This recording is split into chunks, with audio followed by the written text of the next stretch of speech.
41 হম্পিনগর। এরপরে আমাদের special guest Shri অসীম কলই, কিষাণ মোর্চা president.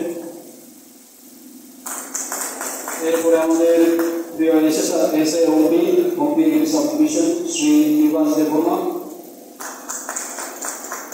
অন্তত আমাদের প্রগ্রেসিভ ফার্মার শ্রী সুকুমার সিং।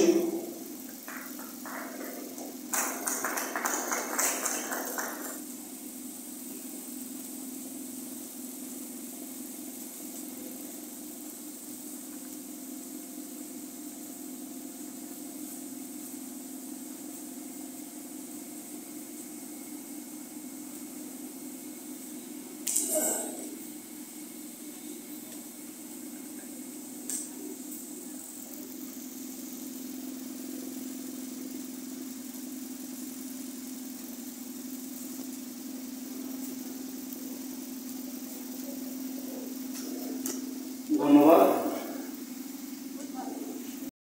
রূপচুরি নাই কেন হেক্টরের মতো টাকা ধরা আছে সেগুলো আপনাদেরকে জানিয়ে দিয়েছে, কি কি আছে সেগুলো আপনাদেরকে জানিয়ে দিয়েছে।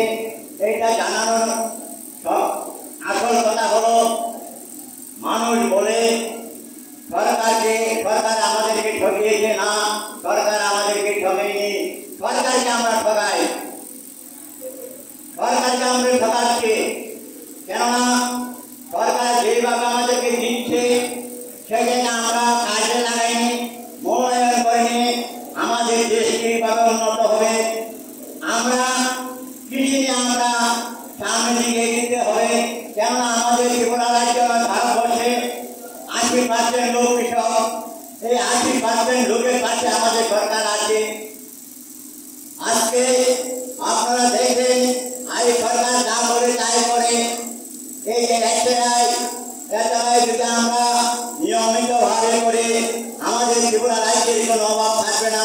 আপনারা জানেন এই ত্রিপুরা রাজ্যের খাওয়ার যে চালগুলো আছে বাইরে থেকে আসে, সেই জন্য আমাদের সরকার আজকে সেই পদ্ধতি নিয়েছে আমাদের ত্রিপুরা মানুষকে উন্নয়নের জন্য, ত্রিপুরা মানুষকে বাঁচানোর জন্য, ত্রিপুরা মানুষ যেমন অনাহারে না থাকে আর আমরা সেটাকে আমরা কাজে লেগে আমাদের ত্রিপুরা রাজ্যকে উন্নয়ন করতে হবে। আমরা সেখানে শুনে গেলাম আর বাড়ি থেকে কিছু করলাম না, সরকার কেন আমাদের দিচ্ছে না? আরে সরকার না দিলেও আমাদের করতে হবে, আমাদের কৃষি কাজ ছাড়া আমরা কিছু জানি না। তবে সরকার আমাদের পাশে দাঁড়িয়েছে। আপনারা জানেন আমাদের সরকার আমাদেরকে বীজ দিচ্ছে, টাকা দিচ্ছে,